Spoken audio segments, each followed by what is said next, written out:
Hi Libra, this is a special reading. It's going to see us out to the end of 2022, so I'm going to call it Goodbye 2022. So it lasts the next 3, 4, 5, 6 weeks whenever you decide to read it. Some of it will resonate, some of it won't. I've also drawn you a white light oracle card, a spirit animal oracle card, and an unremarkable oracle card. I'm going to clarify with Heidi's Black Violet, but as usual, I'm going to use the True Black deck. Here we go, Libra. Let's see what we have. King of Cool. Use your imagination. Lots of Queen and King cards here. Pages. Wow. Wow. Okay. Got something at last. Got the World. 10 of Pentacles. 8 of Wands. The 5 of Swords. And the Page of Pentacles. Nice to see that. And the Lovers. So it could be a relationship based reading. You've also got the Magnetism of Eros as your oracle card there. We'll talk about that at the end. But for now, in your first row you've got the Page of, no, you've got the Knight, haven't you? The Knight of Cups, then you've got the Page of Pentacles, and then you've got the World card. So that's a really nice row. The only card I don't like is this one. That's quite a powerful row. That's quite a powerful row. But let's just get to it. So you got the Knight of Pentacles. He's got the most ridiculous armour on. He's got a helmet he can't see out of. He's made a sword out of his imagination. It's made out of water. So it's all completely impractical, but it doesn't really matter because his role, or the energy of that role, or that role's energy, is to manifest imagination and ideas and dreams. It's not to do the real work. Someone has to imagine a bridge before an engineer creates the bridge, before a builder builds a bridge. You know, somebody has to even imagine, how would I get from one side of this valley to another?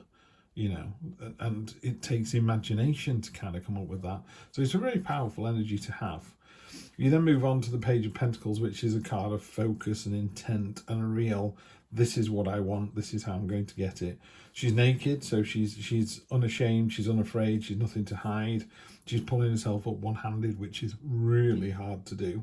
And it's just knowing exactly what it is that you want and going for it. And the World card is the last card in the major arcana, which is the end of the Fool's journey. So the Fool meets his earthly mother and spiritual mother and father, and he has all these adventures. He learns about sacrifice. He learns about, you know, thinking for himself. He has the trials and tribulations of the Lovers.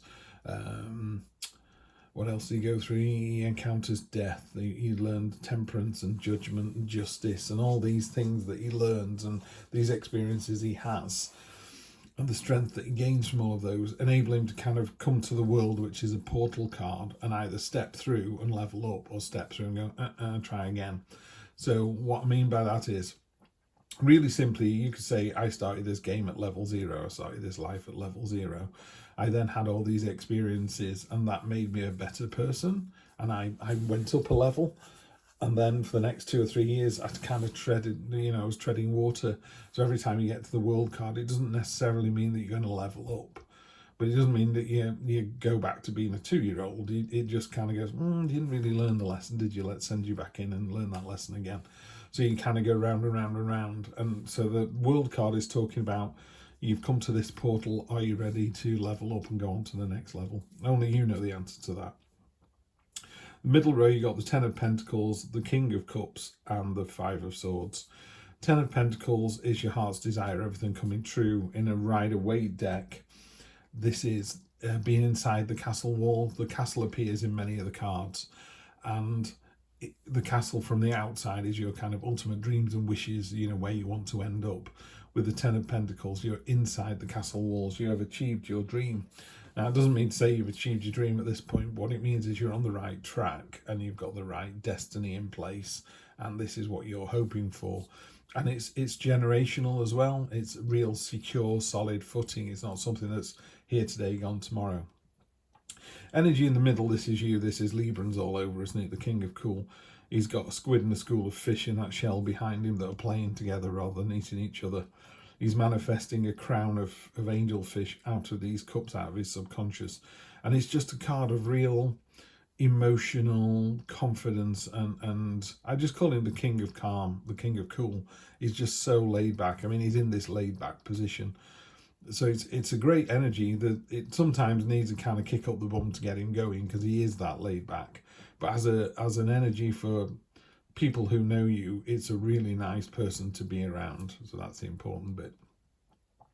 Five of Swords down the bottom, not a terribly happy card, I'm entirely honest. Liar, cheater, stealer, deceit, underhandness. In this reading, it talks about this main sword in the middle is chained to the other four, and it's leeching the life out of them. So it's either you're the gold sword in the middle, leeching the life out of other people, or unfortunately you're one of those four in the background that's having your energy leached by someone else. It's entirely up to you which side of the fence you fall on. I'm personally reading this intuitively as you're one of those four in the background, and in fact I think you're this one that's actually the most beaten up of the bunch. I think you've had quite a trying time in the last few weeks, and it looks like that's going to continue into December. And then really towards the very end of the year, it's quite an interesting row, this one. First of all, you've got what I call the magnetic card, the Queen of Wands. She has got this scepter. She's got a crown of peacock feathers. She's a bit, hey, check me out. She's very flirty, vivacious. It's very gentle energy. It's quite precocious, but also she's the kind of person at a party that everybody wants to talk to and be with. You know, you walk into a room full of strangers and she's holding court, and she's introducing people and getting everyone together, and everyone comes away going, what a great party that was. What was her name again? And they can't remember. So she's a fixer. There you go. But in a really beautiful, helpful, happy way. People come away going, wow, that was a great party. Let's go there again. And they go, she doesn't even live here. She just turned up and just owned the place. Communication coming in, lots and lots of communication towards the end of the year. Some important messages coming through. That's all you can say about that one, really. There are lots of messages coming in. Don't miss the important ones. The card for me is this one down here, the Knight of Wands. So you've got the Queen of Wands, the Knight of Wands. A lot of night energy as well. The one phrase from this card is brash and courageous. So she's not got a sword. She's got the wand in her hand there, and then she's got a shield, and she uses the shield to batter the doors down. So sometimes that could be an aspect of your personality where you can be a bit my way or the highway, and be a bit brusque or a bit forthright. And other people are a bit like, whoa, steady on, you know, ease off a little. So interested to see how that pans out in a moment. So I'm going to do clarification with the Black Violet Tarot. Let's see. So Libra, we have Knight of Wands, which we've already got the Knight of Wands, haven't we? Yeah, the Knight of Wands again. So doubling down on that brash, courageous energy. We have the Ace of Swords. You know what to do. There's a new start coming in, and you know what you need to do about this. The Hermit is a time of introspection. You need to just think long and hard about the next steps.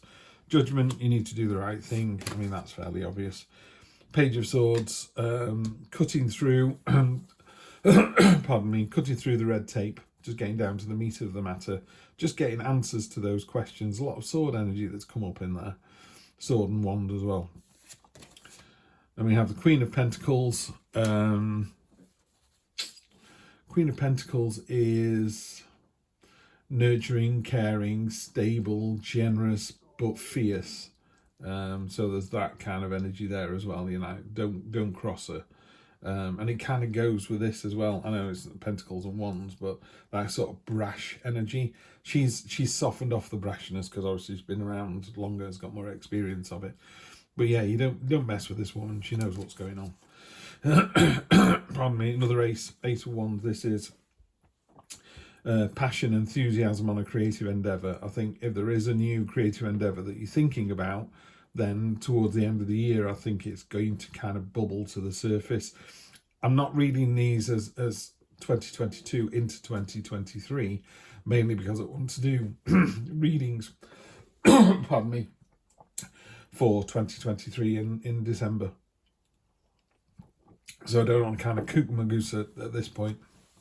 So I'm seeing these are all things where I kind of think, you know, towards the end of the year, everybody is going to recover and reflect and just get through winter and pay the bills, and then come out into January and go, right, where do we go to now? Is it a new job? Is it a new relationship? I think we're a way off that. With all the readings, to be honest, they've all sort of felt like they're all closing at the end of December. The Empress, so that's the third time she's come up in readings. If you're trying to get pregnant, it's a really good card, and if you're not trying to get pregnant, it's a really bad card. Just a mouthful of coffee there. So you're all grown-ups. I'll leave that to your own decision.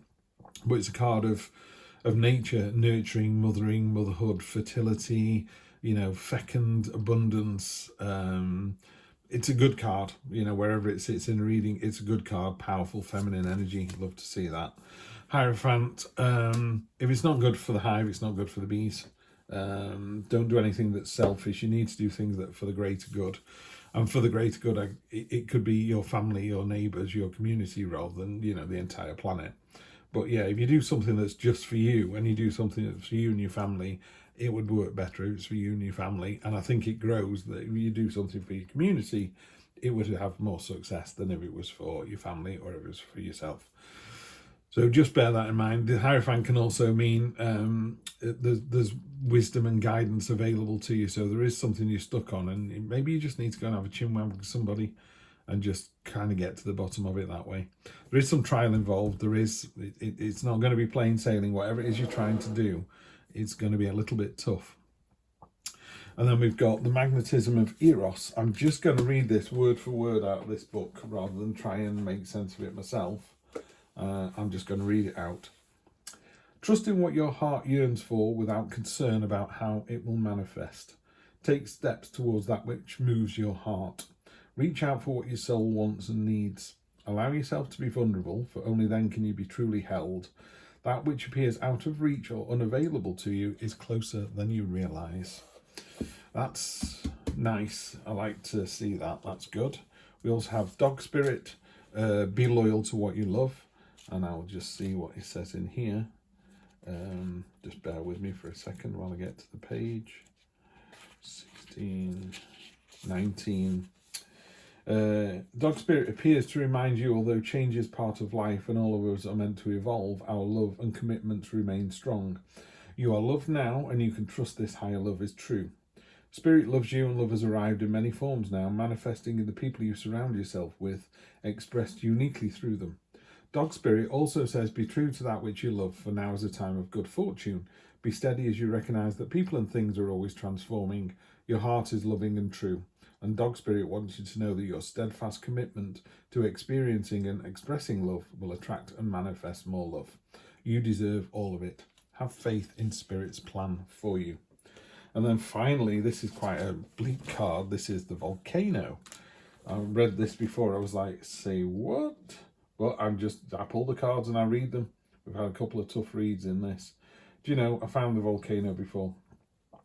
The potential for catastrophe, for a sudden eruption, predictably unstable, to bring that which has remained hidden beneath the surface into the light, often with devastating consequences and effect. It outburst. The result of an early outburst or eruption, and how it formed what formed as a result. So yeah, quite an explosive end to the year, quite possibly. It's been interesting. Thank you so much for spending time on the channel. I've really appreciated all your support this year. Like, share, subscribe. I will try and get some weekly reads in between now and the end of the year. And if not, I wish you all the very best for 2023. Take care.